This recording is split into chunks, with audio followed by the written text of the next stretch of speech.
Hello class, welcome to this little bonus for the lesson 3.3, which is, remember, the trigonometric functions of any angle. And in this bonus, I want to answer the following question that you may have, which is the following. Let's read. In the definition of the trigonometric functions of any angle, why is the choice of the point in the terminal side irrelevant? Okay, why is this so? Okay, let's suppose the following. Suppose that you are asked to calculate the trigonometric functions of an angle of 45 degrees. I'm gonna give you the example with this angle for simplicity, okay? Because it's a very simple angle. It's an angle that you know it goes right in the middle of the first quadrant, okay? So you have a lot of familiarity with this angle, and that's gonna make things easier. But the same explanation could work for any other angle. 120, 213, whatever. It doesn't matter. Okay, so let's stick to my definition of the trigonometric functions of any angle. Is this any angle? Yes, right? Any angle is any angle. So let's see. What do we have to do in order to get the trigonometric functions of any angle? What we do is this. We set our Cartesian plane. We draw the angle in standard position, and what that means is having its vertex at the origin, its initial side on top of the positive x-axis, positive. So there you have, this is initial side. And the terminal side, well, in this case, we know where it's gonna be, right? It's gonna be right over here. I'm gonna try to do my best. Yeah, more or less. Okay, this is terminal side. Why? Because like I said before, the angle of 45 degrees goes right in the middle of this quadrant. Okay, because all of this angle is 90. Therefore, 45 is the angle that bisects this quadrant. So this is 45 degrees. I'm just going to call it theta, and I'm going to say that theta here is 45 degrees. Okay, perfect. So that's the first thing you do. You draw the angle in standard position. There you go. Now, what do we do next? We choose any point on the terminal side of my angle. Any point. It doesn't matter which one. And that's the question that I'm gonna answer. Why is it possible to choose any point? Like, wouldn't that change the results or something? The answer is no. Difference of choices in these points don't have different results. Why? Look at this. For example, let's choose the point 1, 1, which is about, it didn't go very well, but you get the idea, which is this one and this one, okay, 1, 1. So I'm choosing this point, 1, 1. There you go. Okay, and then what's gonna be the distance from this point? Because that's the other thing that you have to have, the distance from this point to the origin. What is this distance? Well, as you can see, this triangle is formed. Okay, I'm gonna isolate it over here. This little triangle is this little triangle, and so I want to get this hypotenuse, knowing that this cathetus is 1 and this cathetus is 1. Okay, stop the video, calculate this thing, and you will get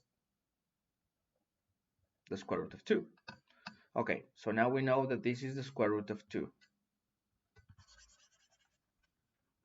So that's it. We have all the ingredients to calculate all of these things, because according to my definition, the sine of an angle theta is equal to the y-coordinate of the chosen point over r, which is the distance from the point to the origin.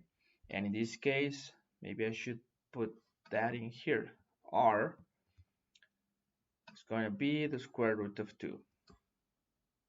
Okay, so that's it. We can calculate now the sine of 45 degrees. In this case, will be 1 because that's that coordinate over r, which is the square root of 2. There you go. And then cosine of my angle theta is equal to the x coordinate over the distance. So therefore cosine of 45 degrees will be also 1 over the distance, which is this little bit, which is the square root of 2.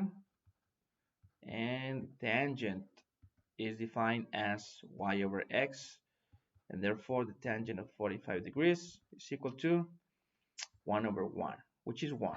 Okay, so we have already completed this task. This is going to be equal to 1 over the square root of 2. You can rationalize this fraction if you want. The same in here. And this is 1. Okay, perfect. So we are done. We're done. Task completed. But remember, what I want to answer, the question that I want to dispel, or the doubt that I may want to dispel, is what's going to happen if we choose a different point instead of 1, 1. What if I choose any other point? Well, let's see. Let's see if we get in fact the same answers. So let's suppose that this point's not there anymore. Okay, there you go. Let me erase this.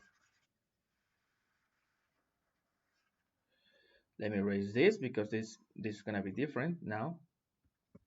And let's choose any other point. Again, for simplicity, let's choose 2, 2. Point 2, 2. That's that one. Okay, so this is 2, 2. Okay, so I already have y and x. We can put them here. Y is 2, x is also 2, and all I need now is r, the distance from the chosen point to the origin. So I need to calculate this distance. This cathetus is 2. This cathetus is 2. Stop the video, pause it, and calculate this hypotenuse. Pause it and do it. I want you to do it. And you will get one more time. Well, no, it's not going to be the same. This is going to be 2 times the square root of 2. Okay, make sure about that, please. Okay, so now we have also the distance from this point to the origin. It's going to be 2 times the square root of 2. Okay, and that's it. We have all the ingredients. We have x, y, and r, which are all these things, right, over here. And therefore, we can calculate the sine, cosine, and tangent of 45 degrees again, but by choosing a different point on the terminal side. So let's see. Y, how much is y? Y is 2 over r, which is 2 times the square root of 2. And as you can see, we can actually simplify this thing as 1 over 1 the square root of 2. Well, 1 over the square root of 2, basically. So you see, we got the same as before, and the same for the other two. When you do the same thing, you're gonna get a simplification, and you're gonna get the same values. This is also gonna be this, and this will, sorry, tangent 45 will also be 1 in the end after you do the simplification. In this case, tangent is equal to y over x, so it's going to be 2 over 2, so you're going to get 1. So you're going to get basically the same results. Can you see? Okay, and it doesn't matter what point you use. It makes no difference. Why? What's the reason for this happening? Because the trigonometric functions, as you can see, are defined in terms of ratios. This is a ratio. Do you remember what a ratio was? It's a division between two quantities. And I mean, it doesn't matter what point you choose along this line, whether it's 2 comma 2 or 1 comma 1 like I did before, or 3 comma 3 or 2.5 comma 2.5. It doesn't make any difference. The ratio of this to this will be the same ratio as this to this, and so on for the rest of them, for the rest of the possible points. Why? Because of Thales' theorem. And I already told you what that was, Thales' theorem. I already told you what this was.